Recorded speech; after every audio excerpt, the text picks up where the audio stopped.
தன்னோட டெலிவரி தேதி அறிவித்த வனிதா விஜயகுமார் இணையத்தில் வைரலாகிற புகைப்படம் குறித்து தான் இப்போ பார்த்தீங்கன்னா ஒரே பேச்சாக இருக்குது. அது குறித்து பார்க்கலாம்.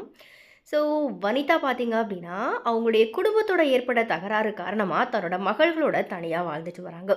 இந்த நிலையில் வனிதாவுக்கு பார்த்தீங்கன்னா big boss, cook with Comali show இந்த மாதிரியான நிகழ்ச்சிகளில் கிடைத்த வாய்ப்பு அவங்களுக்கு பயங்கரமான பிரபலத்தை கொடுத்துச்சு. ஸோ அதுக்கப்புறமா தொடர்ச்சியாக அவங்களுக்கு படங்களில் நடிக்கிற வாய்ப்புமே இப்போ கிடச்சிட்டு வருது.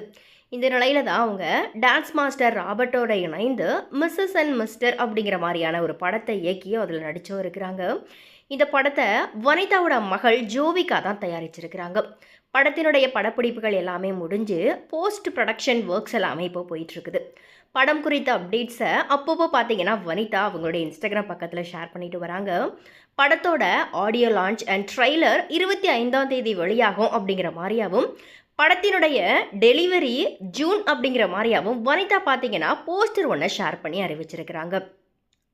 அவங்க பகிர்ந்துள்ள அந்த போஸ்டரில் அவங்க ப்ரெக்னெண்ட்டாக இருக்கிறது போலையும் அவங்களுடைய வயிற்றை ராபர்ட் மாஸ்டர் முத்தமிடுறது போன்றவும் காட்சிகள் பார்த்தீங்கன்னா அதில் இடம் பெற்றிருக்குது.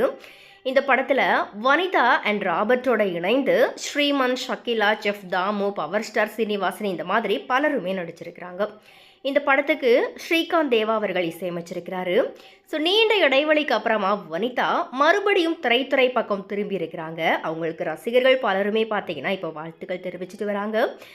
இந்த புகைப்படத்தை, இந்த மூவி அப்டேட் குறித்து தெரியாதவர்கள் பார்த்தாங்க அப்படின்னா கண்டிப்பாக வனிதா மறுபடி ப்ரெக்னெண்ட்டாக இருக்கிறாங்களா அப்படிங்கிற மாதிரியாக தான் கண்டிப்பாக நினைப்பாங்க. பிகாஸ் அந்த அளவுக்கு தான் வந்துட்டு இருக்குது இந்த புகைப்படங்கள் எல்லாமே.